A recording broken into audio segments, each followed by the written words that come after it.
Welcome to our channel, Motivate Our Soul. Please subscribe my channel. சும்மா என்னையா கல்வின்னுக்கிட்டு படித்தவன் பாடலாம் ஒன்றும் பிரயோஜனமே இல்லை. கையில் காசு இருந்தால் தான் கதை நடக்கும். சும்மா வெட்டி பேச்சு இது. இந்த பாடு எதுக்காக படுறோம்? எதுக்காக இந்த பாடுபடுறோம்? நம்ம ஆடுவதும் பாடுவதும் காசுக்கு காசுக்கு காசுக்கு. சும்மா ஆளை கும்மாளும் போடுறது கும்மா போடுறதும் காசுக்கு காசுக்கு புல்லா போடுறது காசு தானேயா முக்கியம். சும்மா என்னத்தையோ பேசிக்கிட்டு இருக்கே நீங்கள் அப்படின்னு நல்லா பாரதியார் கடைசியில் ஆனை மிதித்து காலில் சாகலை, காலி பானையில் தான் செத்தார். வாசம் தான். அதுவும் உண்டு இதுவும் உண்டு. என்ன செய்யறது? அன்னைக்கு ஒரு ஜனமும் அவர் பின்னாடி நிற்கல. ஒரு ஜனமும் என் சொந்தக்காரனே இல்லைன்ட்டான். சொந்தக்காரனே இல்லையா? நம்ம சாதி கட்ட வேண்டாம். சாதியில் அவனை தள்ளி வச்சுட்டோம்ட்டான். தள்ளி வைக்கப்பட்டவன் தான். இன்னைக்கு எல்லாரும் உரிமை கொண்டாடுறான்.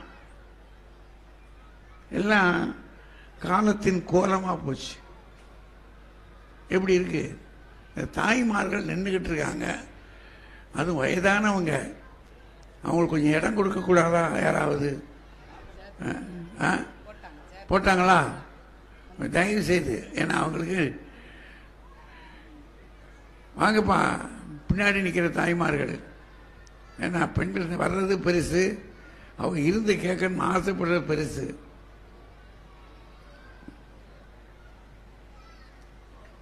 நின்று கேட்கிறவர்களுக்கு எங்களுடைய இரட்டை வணக்கம். நம்முடைய காவல்துறை அதிகாரிகள் தான் நிற்கிறாங்க பாவம். நின்று கேட்கிறவர்களுக்கு நாங்கள் இரட்டை வணக்கம் சொல்லிடுறோம். இருப்பது மட்டுமல்ல, நின்று கேட்டாலும் கேட்போம் என்று கேட்கிற அந்த ஆர்வம் இருக்கு பாருங்க. அது சிவகங்கை மக்களிடத்தில் இப்போ இல்லை, ரொம்ப காலமாகவே இருக்காது. அதில் ஊறி திளைச்சவங்க அவங்க.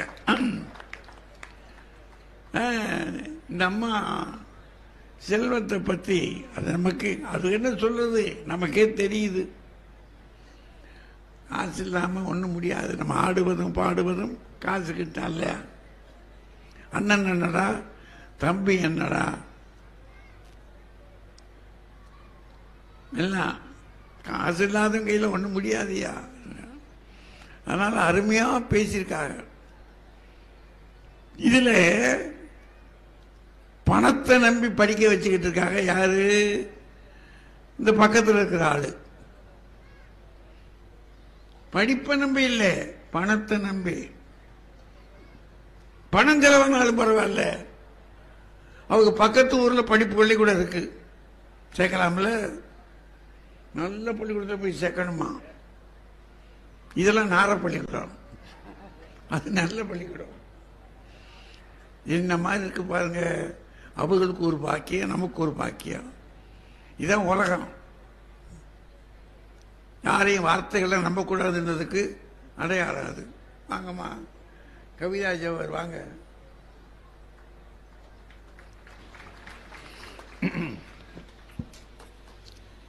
பேரன்பிற்கும் பெருமதிப்பிற்கும் உரிய நடுவர் அவர்களே, இரண்டு அணிகளையும் சார்ந்த அறிஞர் பெருமக்களே, வீரமங்கை வேலுநாச்சியார் பிறந்த மண்ணில் புத்தக திருவிழாவை மிகுந்த சிறப்போடு நடத்தி கொண்டிருக்கிற மாவட்ட நிர்வாகத்தை சார்ந்த ஆன்றோர்களே, பப்பாசி அமைப்பை சார்ந்த சகோதரர்களே, இங்கே பெருந்திரளாக கூடியிருக்கிற என் அன்பிற்கினிய சகோதர சகோதரிகளே, உங்கள் அத்துணை பேருக்கும் என்னுடைய பணிவான வணக்கங்களை கனிவோடு தெரிவித்துக் கொள்கிறேன். கைத்தட்டின அந்த 15 பேருக்கு ரொம்ப நன்றி. எல்லாம் அவங்க ஏமாத்திட்டு போய் விட்டுருக்காங்க. யார் என்ன லெவல்ல வச்சிருக்கீங்க பாருங்க. அவங்கள பணம் பணம்னு சொல்லி காசு கொடுத்தாதான் நம்ம கைத்தட்டுற ரேஞ்சுக்கு ஆக்கி வச்சிருக்காங்க. அந்த அக்கா வந்ததுல இருந்து ஒரு பேராசிரியை பேசுற மாதிரியே நீங்க பேசுறீங்க. இந்த மோட்டிவேஷனல் கூட்டத்துல நீங்கள் ஒரே நாளில் பணக்காரர் ஆவது எப்படி அப்படின்னு பேசுவாங்க பாருங்க. அந்த மாதிரி ஏமாத்திட்டு போயிருக்கிறாங்க நம்ம ரேவதி அக்கா. அவங்களுக்கு பெரிய வருத்தம் என்ன அப்படின்னா, நான் PhD படித்திருக்கிறேன், முனைவராக இருந்திருக்கிறேன், நான் வேலைக்கு போகாம வீட்டிலே இருந்தால் என்ன யாராவது மதிப்பார்களா? பணம் சம்பாதிக்காவிட்டால் என்ன யாராவது மதிப்பார்களா? நான் கேட்கிறேன், அவங்க வீட்டுக்கு பக்கத்துல இன்னொருத்தர் இருக்கிறார், அவர் கொள்ளையடிப்பாரு, காசு கொடுத்தா கொலை செய்வாரு, ஏமாத்துவாரு, செயின் அத்துருவாரு, கோடீஸ்வரரா இருக்கிறாரு. கோடீஸ்வரரா இருக்கிறார். அவங்க தானே கோடீஸ்வரரா இருக்க முடியும். அவர் கோடீஸ்வரரா இருக்கிறார். இந்த அக்கா PhD படிச்சுட்டு வீட்டுல சும்மா இருக்கிறாங்க. யாருக்குங்க மரியாதை இருக்கும் அந்த ஏரியால? காசுக்காருக்கு தான். அது எப்படிங்க இருக்கும்? மூஞ்சுக்கு முன்னாடி வேணா ஐயா கும்பிடுறேமாங்க, போன போறான் பாரு கொலகார பையா அப்படிங்கம்மா. ஐயா மக்கள் மனசு நம்ம என்னங்க சொல்லுவோம்? நம்மளே சொல்ல மாட்டோமா இவ்வளவு திருட்டு பைய இவனெல்லாம் நம்ம கும்பிட வேண்டி இருக்குன்னு பின்னாடி நின்னு திட்டுவோம். ஆனா இவங்க சும்மா அழுக்கு நைட்டிய போட்டுக்கிட்டு போனாலும் மேடம், ப்ரொஃபசர் மேடம், வைஸ் பிரின்சிபாலாக இருக்க வேண்டிய மேடம், வருங்காலத்தில் பிரின்சிபால் ஆக வேண்டிய மேடம் அப்படின்னு வணக்கம் சொல்லுவோமா இல்லையா? மரியாதை நேரம் சொல்லி பாருங்க. பேச்சு என்னன்னா மரியாதை இருக்குதா இல்லையாங்கிறத அவங்க கேட்டாங்க. மரியாதைங்கிறது வெறும் தோற்றத்தை பார்த்து சொல்வதில்ல, உண்மையிலே நம்ம மனசுக்குள்ள இருந்து வந்தாதாங்க அது மரியாதை. எவ்வளவு உதாரணம் சொல்லி இருக்கிறாங்க. அமைச்சரை பார்த்த உடனே அதிகாரிகள் எல்லாரும் எந்திரிச்சு ஓடுறோம்ல. எத்தனை வருஷம் ஓடுவீங்க? எத்தனை வருஷம் அமைச்சர் பின்னாடி ஓடுவீங்க? 5 வருஷம். இன்னொரு அமைச்சர் மாறிட்டாருன்னா இவரை கண்டுக்கிடவே மாட்டாங்க, நம்ம பார்க்கலையா? ஆனால் கல்வி கற்றவருக்கு கடைசி வரைக்கும் மரியாதை இருக்கும், வணக்கம் இருக்கும், அவர் எங்களை வாழ வைத்தவர் என்கின்ற நன்றி இருக்கும். அதனாலதாங்க ஒரு புலவன் அரசனிடம் பேசுற மாதிரி ஒரு வசனத்தை வச்சாங்க. அரசன் சொன்னானா, இந்த உலகமே எனக்கடிமை என்று புலவரிடம். புலவர் சொன்னாராம், இந்த உலகமே உனக்கடிமை, நீரோ எனக்கடிமை என்று சொன்னார் என்றால் அதுதாங்க எழுத்துக்கு உள்ள ஒரு பெரிய ஆற்றல். பாரதியை பத்தி நீங்க இருந்திருப்பான். இப்ப சொல்லி பாருங்க, உள்ள கொண்டு போய் வச்சிருவோம். அப்படி எல்லா நேரமும் செய்ய முடியாதுங்கய்யா. பாரதியை பத்தி நீங்க சொல்லலாமா? பணத்துக்கு அடிமையானவனா பாரதி? பாரதி காலத்திலயும் ஒரு ஜமீன்தார் இருந்தார். அவர் பேர் யாருக்காவது தெரியுமா? ஒரு பெரிய பணக்காரர் தாங்க. இன்னைக்கு அவர் தெரியுமா? ஆனால் வீட்டில் காளி பானையோடு வாழ்ந்த பாரதியை தான் எங்கள் பாரதி, எங்கள் பாரதி என்று கொண்டாடுகிறோமே தவிர பணம் வச்சிருந்த அந்த ஒரு பணக்காரங்களை கூட நம்மை தெரியாது என்றால் எது உயர்வு தந்தது பாரதிக்குன்னு கொஞ்சம் யோசிச்சு பேசணும். இங்க ஒரு அப்பா வருவாராம், மகனை கையில புடிச்சுக்கிட்டு வந்தாராம் போன வருஷம். அவன் கேட்ட எதையுமே வாங்கி கொடுக்கலையா, அவருக்கு மரியாதை இல்லையா. அவன் பக்கத்து வீட்டுல ஒரு பணக்கார அப்பா இருந்தாருன்னா அவங்க வீட்டுல போய் உட்காந்துக்கிடுவானோ? எங்க அப்பா எனக்கு எதுவுமே வாங்கி தரல, இன்னையில இருந்து நான் உங்களை அப்பாவை ஏத்துக்கிறேன் சொல்லுவாங்களா? என்ன அர்த்தம் இல்லாம பேசுறீங்க? பாப்கார்ன் வாங்கி கொடுக்க வேண்டும் அப்பா வென்றால், பானிபூரி வாங்கி கொடுக்க வேண்டும், அப்பளம். சரிங்க, ஒரு அப்பா டெய்லி மகனை வீட்டுல உட்கார வச்சு பானிபூரி வாங்கி கொடுக்கிறார், அப்பளம் வாங்கி கொடுக்கிறார், பாப்கார்ன் வாங்கி கொடுக்கிறார், பள்ளிக்கூடத்துக்கே அனுப்பல. நீங்க அந்த அப்பாவை ரொம்ப நல்ல அப்பான்னு சொல்வீங்களா? அப்பா என்றால் இப்படி அல்லவா இருக்க வேண்டும். ஒரு நாளைக்கு 100 பானிபூரி வாங்கி கொடுக்கிறார், 50 அப்பளம் வாங்கி கொடுக்கிறார், பள்ளிக்கூடத்துக்கு கூட போகாமல் மிச்சர் ஊட்டி கொண்டே இருக்கிறார், நல்ல அப்பா அப்படின்னு கொண்டாடுவீங்களா? இல்ல. படிக்க வைக்கணுங்க. படிக்க வைத்தால் தான் அவன் தகப்பன், தந்தையோடு கல்வி போகும் என்று நம்முடைய முன்னோர்கள் சொல்லியிருக்காங்களா இல்லையா? துள்ளி திரிந்த காலத்தில் என் துடுக்கடக்கி பள்ளிக்கு அனுப்பாத பாதகனே என்று அப்பாவை பார்த்து கேள்விப்பட்டிருக்காங்களே ஒழிய பானிபூரி வாங்கி தராத பாதகனே அவனு சொல்லல. என்னங்க நீங்க ஒரு படிச்சவங்களே இப்படி பேசினா நாங்க படிக்காதவங்ககிட்ட எல்லாம் போய் என்ன பேசுறது? வீட்டுல இருக்கிற பெரியவங்க சொத்து இருந்தா தான் அவங்கள மதிப்போமா? என்னங்க கல்வி?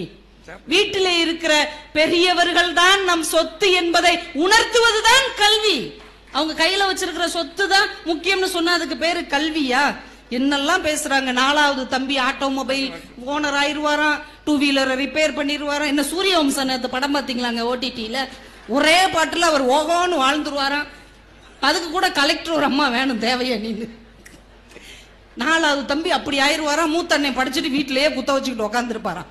இந்த 4வது தம்பி என்ன சொல்லுவான் தெரியுமா? பணம் நிறைய வர ஆரம்பிச்சோடனே, அண்ணே இதை எப்படி நான் மெயின்டைன் பண்ணணும், அதெல்லாம் அண்ணங்கிட்ட விடுறா, பேங்க் அக்கௌண்ட் ஓபன் பண்ணி இதுக்கு IT ஃபைல் பண்ணி உன்னைய நல்லபடியா இன்னும் டெவலப் பண்றதுக்கு அண்ணன் பக்கத்துல இருக்கிறேன், நீ தைரியமா வேலை பாருன்னு சொல்றதுக்கு ஒரு படிச்சவன் பக்கத்துல வேணும் மேடம். என்ன மேடம் நீங்களா IT சப்மிட் பண்ணிருக்கீங்களா மேடம்? பண்ணுங்க இன்னைக்காவது. பக்கத்துல இருக்கிற பேங்க் ஆபீசர் இல்லைன்னா கேளுங்க, அவர் சொல்லி தருவார். அப்துல் கலாம் அவர்களுக்கு அவங்க அக்கா வளையலை கழட்டி கொடுத்தாரு. ஏங்க கழட்டி கொடுத்தாங்க? வளையல் செல்வம் தானே. இன்னைக்கு 1 கிராம் என்ன விலை விக்குது? அந்த அக்கா எதுக்கு அதை கழட்டி கொடுத்துச்சு?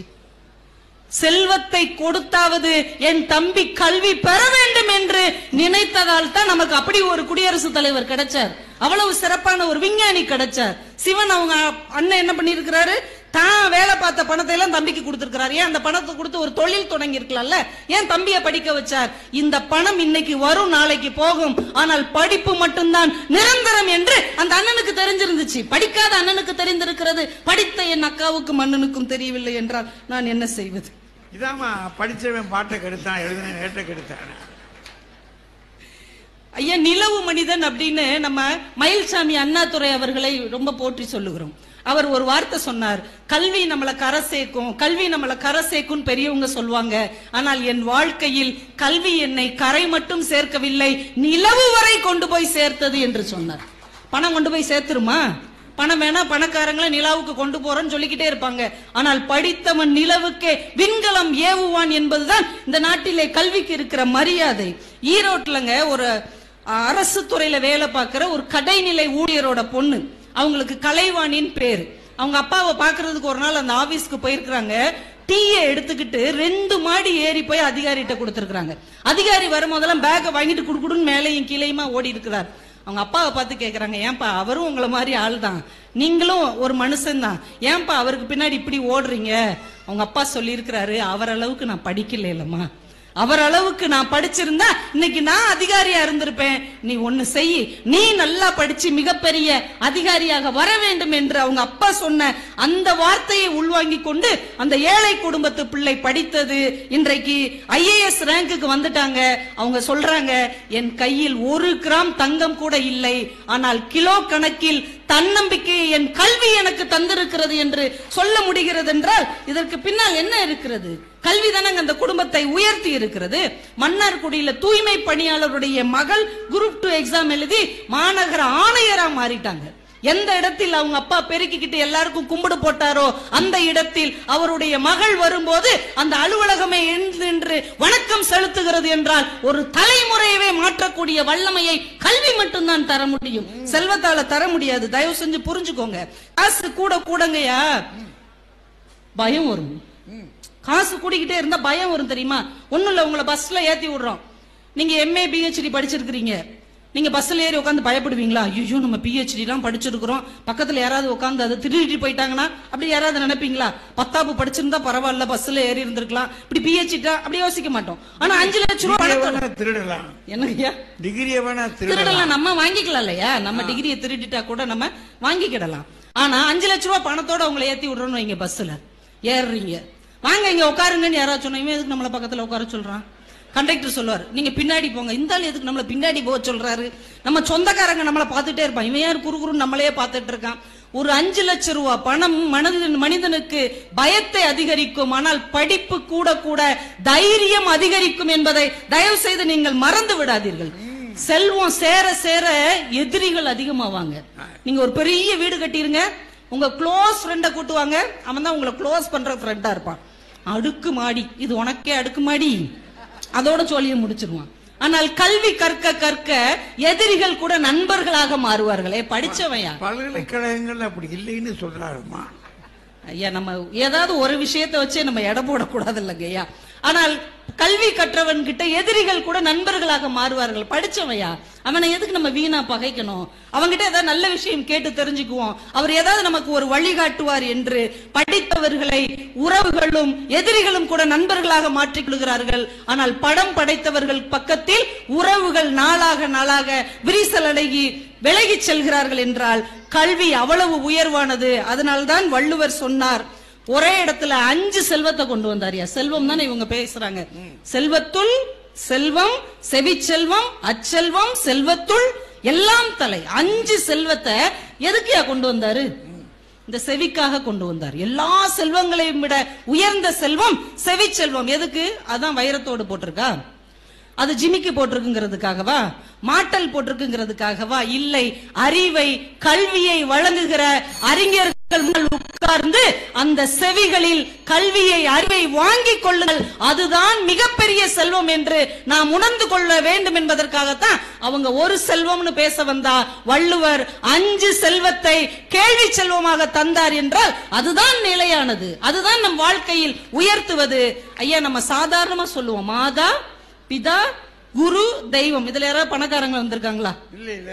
அம்மா அப்பாவுக்கு அடுத்தபடியா தெய்வத்துக்கே முன்னோடியாக யார் இருக்கிறார் என்றால் நமக்கு கல்வியை அறிவை தருகிற குருதான் இருக்கிறார் என்றால் அந்த கல்விதான் நம்மை உயர்த்தும் என்று சொல்லி வாய்ப்புக்கு நன்றி கூறி விடைபெறுகிறேன். நன்றி.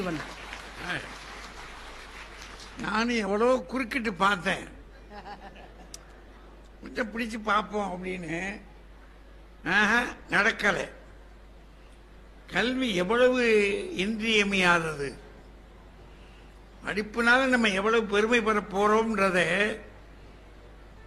அவளை எவ்வளவு நாசூக்கா சொன்னாங்க பாருங்க. அவங்க அவரு அப்துல் கலாம் ஐயாவில இருந்து வரிசை ஆட்களை கொண்டு வந்து விஞ்ஞானிகளாக கொண்டு வந்து, இது எதனால வந்துச்சு? இன்னைக்கு வரைக்கும் நம்ம அவங்களை நினைக்கிறோமே, காசுக்காரன் நினைக்கிறோமா அப்படின்னு சொல்றாங்க. அவங்க சொல்றது நியாயம் இருக்குல்லே. அது எவ்வளவு தெளிவா சொல்ல முடியுமோ நகைச்சுவையோட சொல்லியிருக்காங்க. இவ்வளவு சொல்றாங்கல்ல, படிக்கணுமியா படிக்கணுமியா, நீ படிச்ச ஆளு இப்படி பேசலாமா? படிச்சும் கூமுட்டையா இருக்கலாமா? நம்ம ஊர்ல சொல்றாங்கல்ல, படிச்ச முட்டா பேடா அப்படின்னு. அந்த மாதிரி இருக்கலாமா? கூடாதே அப்படின்னு கெஞ்சி பார்க்கறாங்க ரெண்டு பேர். ராஜாவுக்கு மனம் வேணும்ல, அவருக்கு பணம் வேணும்ல. வாங்க.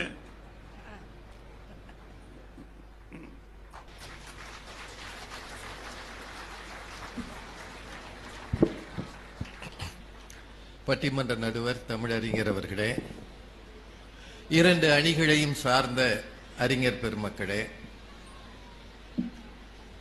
புத்தக திருவிழாவை மிகச் சிறப்பாக நடத்துகின்ற ஆட்சியர் உள்ளிட்ட மாவட்ட நிர்வாகத்தை சார்ந்த பெருமக்களே, பப்பாசியை சார்ந்த திரு முருகன் அவர்களே, வருகை தந்திருக்கக்கூடிய பெரியோர்களே, தாய்மார்களே, இளைஞர்களே, குழந்தைகளே, ஊடகம் சார்ந்த அன்பர்களே, உங்கள் அத்தனை பேருக்கும் என்னுடைய அன்பான வணக்கத்தை முதலில் தெரிவித்துக் கொள்கிறேன். படித்த கூமுட்டைகள் சார்பாக நான் பேச வந்திருக்கிறேன். எனக்கு முன்னால் பேசிய மகா பெரிய அறிவாளி 5 செல்வங்களை உங்களுக்கு வழங்கி இருக்கிறார். நீங்க ஒரு 1.5 மணி நேரமா பட்டிமன்றம் கேட்டிருக்கிறீங்க. வந்ததை விட நீங்க எல்லாரும் பணக்காரங்க. ஆமா, அப்படித்தானங்க? அதுதானே அவங்க சொன்னாங்க. நீங்க வரும்போது வெறும் பையா இருந்தா 5 செல்வத்தையும் இந்த அம்மா உங்களுக்கு கொடுத்த பிறகு போகும்போது கோடீஸ்வரனா போக போறீங்க. இப்படி ஒருத்தர் சொல்ல முடியும்னா அது இவங்களால தான் முடியும். கொஞ்சமும் நடைமுறைக்கு பொருந்தாத, சாத்தியமில்லாத ஒன்ன சொல்ல முடியும்னா இந்த அணி தான் அப்படி சொல்ல முடியும்.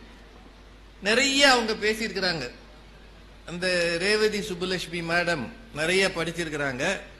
பஸ்ல போனா பயப்படுவாங்களா? ஆனா 5 லட்சம் ரூபாய் அவங்க கையில கொடுத்து பஸ்ல ஏத்தி விட்டா யார பார்த்தாலும் பயப்படுவாங்கன்னு இவங்க ஒரு கதை சொல்லியிருக்கிறாங்க. 5 லட்சம் ரூபாய் கையில இருக்கும்போது எதுக்கு பஸ்ல போகணும்?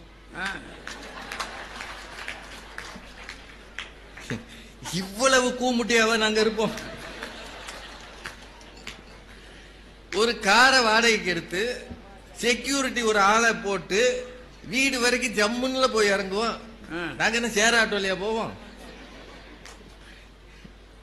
என்னம்மா நீங்க சொல்றது ஏதாவது இந்த ஊர்ல ஒத்து வர்ற மாதிரி இருக்கா? 5 லட்சம் ரூபாய் வச்சுக்கிட்டு அவனுக்கிட்ட பைத்தியமா பிடிச்சிருக்கு பஸ்ல போறதுக்கு. அது நைட்ல பஸ்ல போவானா, யார பார்த்தாலும் பயமா இருக்குமா? என்ன சொல்ற? 20 லட்சம் 30 லட்சத்தை பறிச்சுறாங்க பேசுறாங்க அவங்க நிறைய. அப்புறம் அந்த அணியை பாருங்களேன், அவங்க வந்த உடனே ஒன்று சொன்னாங்க, கைதட்டிய 15 பேருக்கும் நன்றி சொன்னாங்களா இல்லையா? அது கொஞ்சம் கூடுதல் தான். இல்ல இல்ல, அவங்க வந்து நின்ன உடனே எத்தனை பேர் கைதட்டினாங்கன்னு கண்டுபிடிச்சிருக்கிறாங்க. அது எப்படி? இப்ப நீங்க ஒரு 10 பேர் கைதட்டீங்கன்னா நான் இப்படியே பார்த்து கண்டுபிடிச்சு என்ன முடியுமா? நான் அதுக்குள்ளே பொத்தாம் பொதுவா இப்படி பேசும்போது கூட்டத்தில் அள்ளி விடுறது படிச்சவங்க செய்கிற தவறு இதுதான். எத்தனை பேர்னே எண்ணாம 15 பேர்னு ஒருத்தரால சொல்ல முடியும்னா இதுக்கு கல்வி தவறாக உதவுகிறது. என்ன பேச்சு இது? 15 பேரா எண்ணுனீங்களாமா நீங்க? ஒருவேளை 15க்கு மேல கை தட்டிட்டு தான் என்ன பண்ணுவீங்க? அதானே. இல்ல அதுக்கு கீழே கை தட்டிட்டு தான் என்ன பண்ணுவீங்க? படிச்ச ஆளுக திருகு ஜாலம் பண்றது இதுதான். தேவையில்லாத பொய் பேசி படித்த 15 பேருக்கும் நன்றி. அப்புறம் இந்த அம்மா வந்து பாவம் அவங்க நல்ல வேலைக்கு போயிட்டாங்க. அதுக்கு எவ்வளவு செலவு பண்ணாங்கன்றது நான் உங்க எல்லாத்தையும் கேட்கிறேங்க. நீங்களும் எல்லாம் படிச்சிருங்க. எம்ஏ, எம்பில், பிஹெச்டி, எம்பில் போய் எடுத்துட்டாங்க. உடனே உங்களுக்கு வேலை கிடைக்குமா? எங்க காலத்துல எனக்கெல்லாம் ஈஸியா கிடைச்சிச்சியா. இவங்கெல்லாம் கொஞ்சம் கொடுத்து சேர்ந்தாங்கன்னா சொல்றாங்க. நீங்க 50 வருஷத்துக்கு பழைய கதையை இப்ப சொல்ல முடியாது. 1935 1935-36 அல்லது ஒரு 45 வச்சுக்கோங்களேன். ஐயா வந்து படிக்க போன காலத்துல 3 ரூபாய் ஃபீஸ் கட்டினாங்கன்னு சொல்றாங்க. ஒரு 2 ரூபாய் ஒரு 3 மாசத்துக்கு. அன்னைக்கு தங்கம் 1 கிராம் 1 ரூபாய் தான்.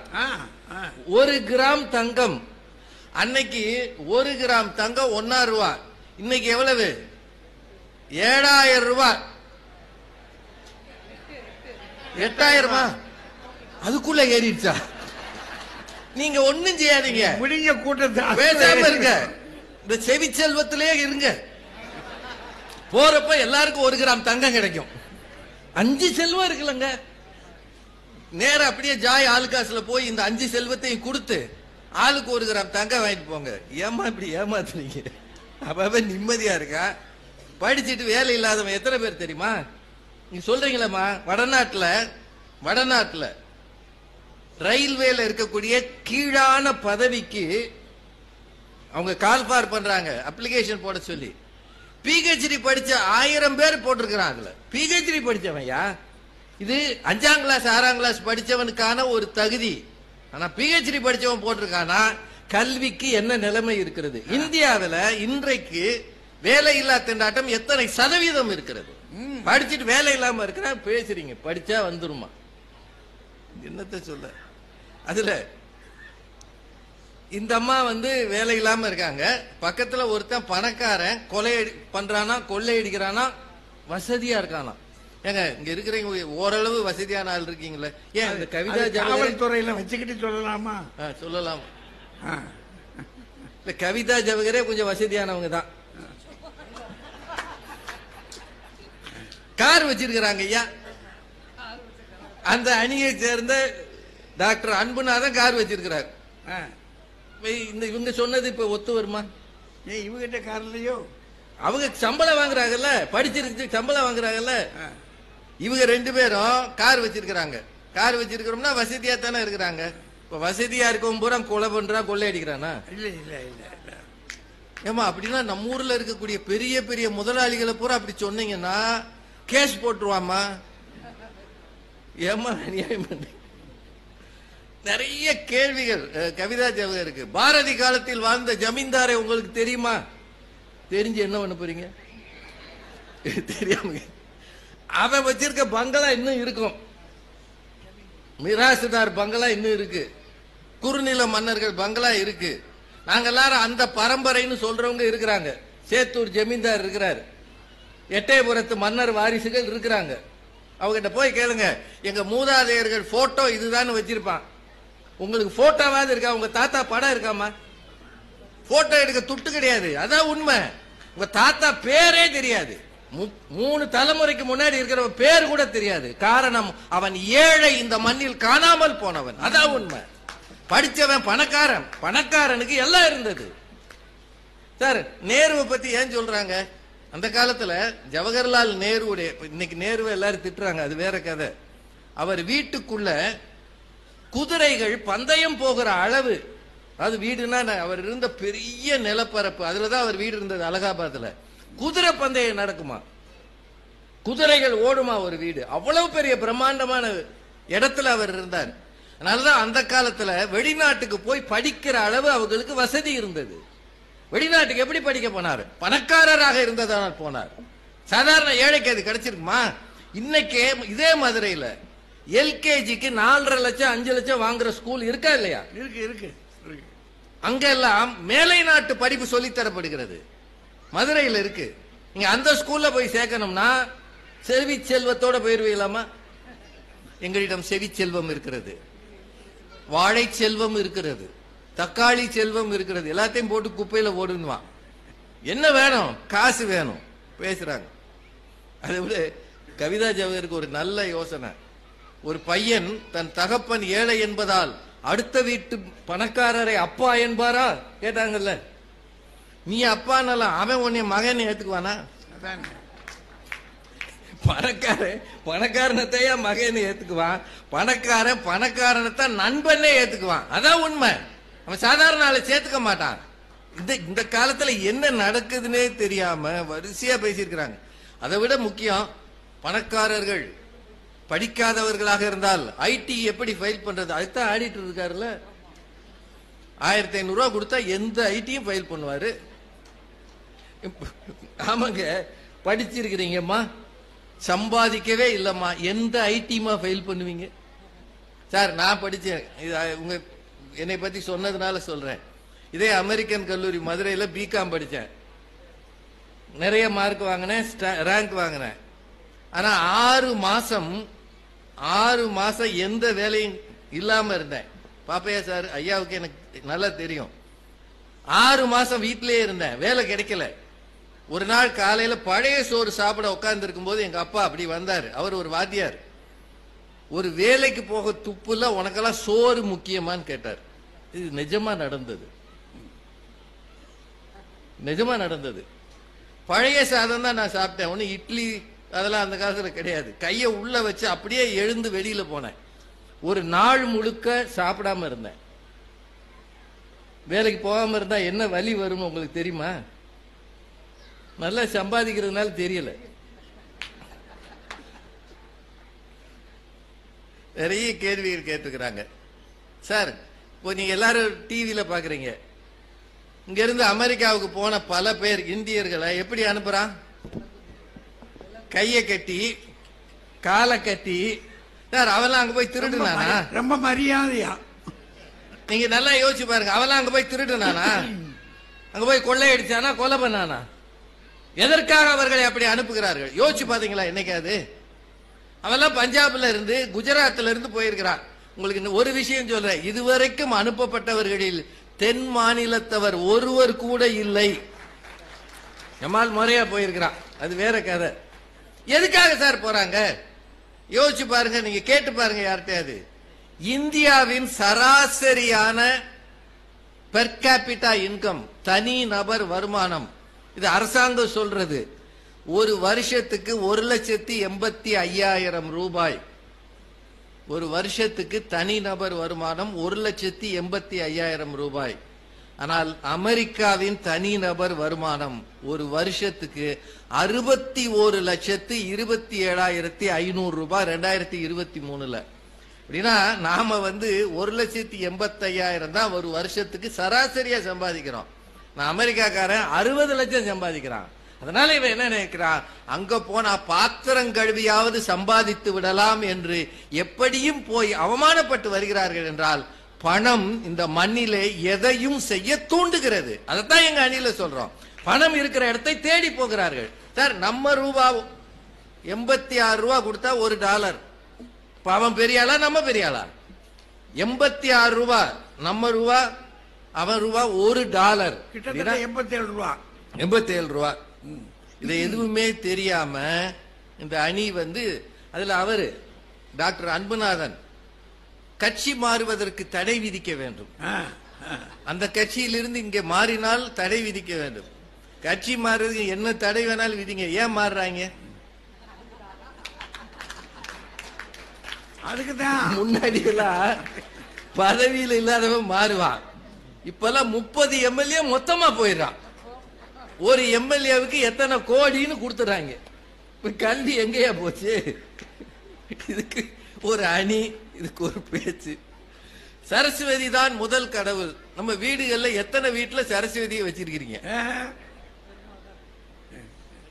லட்சுமி படம், அதுவும் கையை இப்படி வச்சு தங்க நாணயம் விழுகிற மாதிரி வச்சிருக்கமா இல்லையா? அப்படிதான் பாக்குறோம், ஒண்ணு பண்ண மாட்டேங்குது. அவர் திடீர்னு நிறைய பாட்டுகள் எல்லாம் எடுத்துட்டு வந்தாரு. மன்னனும் மாசர கற்றோடும் சீர்தூக்கி அதெல்லாம் அவர் சொன்னாரு. மன்னனை விட மாசர கற்றோனுக்கு சென்ற இடமெல்லாம் சிறப்பா. சார் உங்ககிட்ட கேக்குறேன், நான் மன்னன்னு பொதுவா சொல்றேன். மன்னனாக இருந்தால் சொந்தமா விமானம் வாங்கி போலாமா இல்லையா? அடுத்தவங்க ஒன்னத்தையும் போலாம்.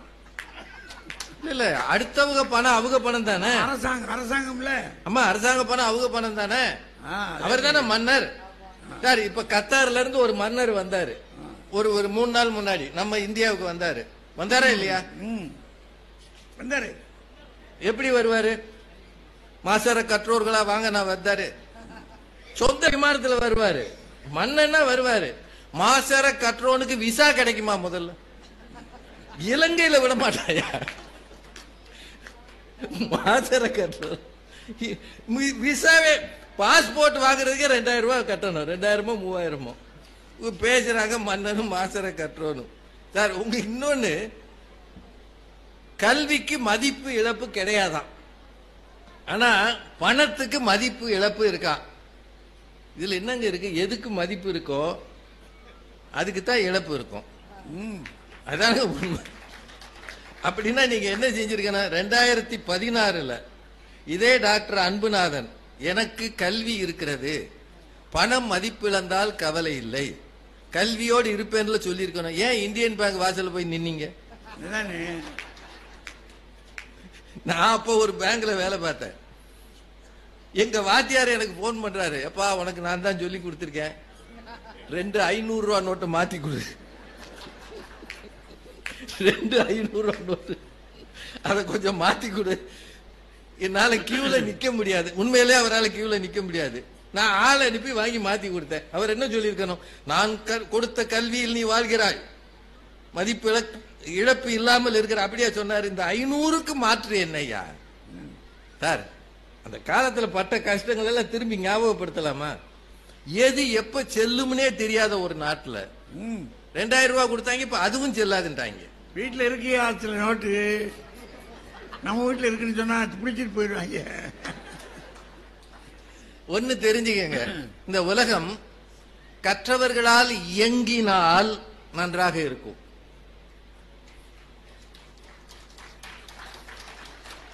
நாங்க ஒன்னும் தப்பா சொல்லல, ஆனால் அது பணக்காரர்களால் இயக்கப்படுகிறது. அதான் உண்மை. இந்த ஊரை பத்தி நான் சொன்னா சண்டைக்கு வருவாங்க. பெரிய பெரிய பண முதலைகள் சண்டைக்கு வருவாங்க. ஆனா அமெரிக்க பிரசிடென்ட் எலெக்ஷனை யார் முடிவு செய்தது? சொல்லுங்க, யார் முடிவு செய்தது? எலான் மஸ்க் என்கிற உலக பெரும் பணக்காரர் தான் முடிவு செய்தார். எவ்வளவு கோடி அவர் செலவு பண்ணாரா? 2400 கோடி செலவு பண்ணார் எலான் மஸ்க். டெஸ்லா கார் அதிபர், ஸ்பேஸ் எக்ஸ் அதிபர். அவர் முடிவு செய்தார், இந்த முறை ட்ரம்ப் தான் தேர்ந்தெடுக்கப்பட வேண்டும் என்பதை எலான் மஸ்க் முடிவு செய்தார். அதனாலதான் அந்த விழாவில் எலான் மஸ்க பக்கத்துல கூப்பிட்டு வச்சுக்கிட்டார். அவருக்கு பதவி வேற கொடுத்தார். எலெக்ஷன்ல நிக்காமலே பதவிக்கு வர உங்களால் முடியும் என்றால் பணம் தான் இந்த பூமியை ஆளுகிறது. அங்க மட்டும் இல்ல, இங்கேயும் தான். நம்ம இங்க இருக்கிறத பத்தி பேசக்கூடாது. கிடைக்கிற 2 இட்லியும் கிடைக்காம போயிடும்.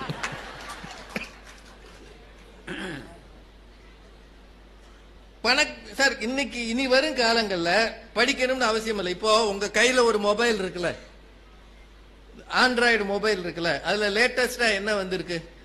ஆர்டிபிஷியல் இன்டெலிஜென்ஸ் வந்திருக்கு. இனிமே உலகம் அதுலதான் போக போகுது. இப்போ நீங்க இந்தியில பேசணும், ஆனா உங்களுக்கு தெரியாம சொல்லிட்டேயா. இப்ப நீங்க வடக்க போறீங்க, இந்தியில பேசாம சொல்லுங்க. இல்ல, இந்தியில பேசணும்னா இந்த ஆர்டிபிஷியல் இன்டெலிஜென்ஸ் இருக்கக்கூடிய இந்த ஆண்ட்ராய்டு போன் என்ன பண்ணுது?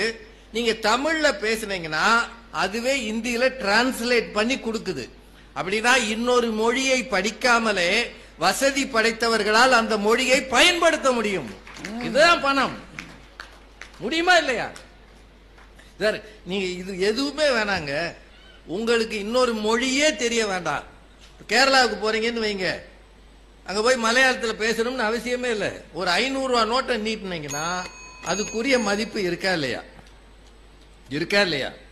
ஒரு டாலரை நீட்டினீங்கன்னா அதுக்குரிய மதிப்பு இருக்கா இல்லையா? பணம் பேச ஆரம்பித்தால் உலகின் அத்தனை மொழிகளும் அமைதியாகிவிடும் என்று ஒரு பழமொழி சொல்கிறது. புத்தக கண்காட்சிக்கே வந்து புக்கு வாங்கணும்னா காசு வேணும்லம்மா. வச்சிருக்க இவங்களுக்கு புத்தகம் கொடுத்துட்டாங்களாம், வர்றவங்களுக்கு மேல கொடுப்பாங்க. இப்படியே தாம்மா சொல்லி ஏமாத்துறீங்க. சரி, உங்களுக்கு கொடுத்த புத்தகத்தை நீங்க எத்தனை பேர் கொடுத்துருக்கீங்க? இப்போ ஏறக்குறைய தமிழ்நாட்டில் எல்லா புத்தக கண்காட்சியிலையும் அவங்க பேசுறாங்க. ஒரு 10 புத்தகமாவது வந்திருக்குமாமா இந்த தடவை? ஒரு 10 பேர் கொடுத்துருக்கலாம்லம்மா. கொடுத்தா நாங்க தானே வச்சுக்குவோம். படிச்சவங்க கல்வியை பரவலாக்கணுமா இல்லையா? கொடுத்தீங்களா? நீங்க வாங்கி வீட்டில் அட்டை ஓட்டு அழகா வச்சு, இது சிவகங்கையில் பெறப்பட்டது. வரலாறு முக்கியம் அமைச்சரே.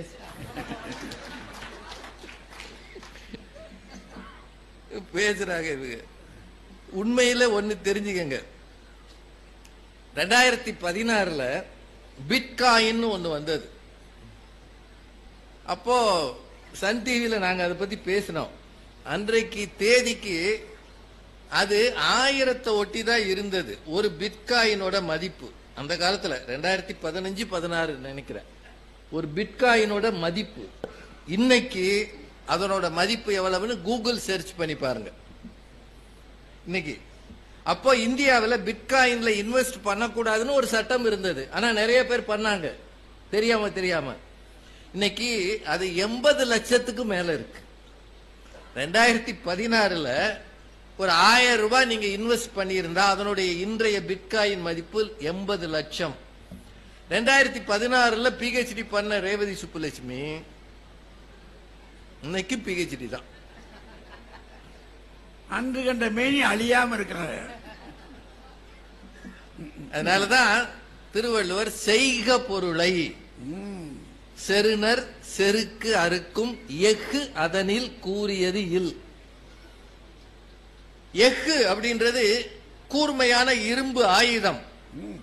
2000 வருஷத்துக்கு முன்னாடியே தமிழர் தன்னுடைய இலக்கியங்களை எஃகு பத்தி சொல்லி இருக்கிறார். இப்பதான்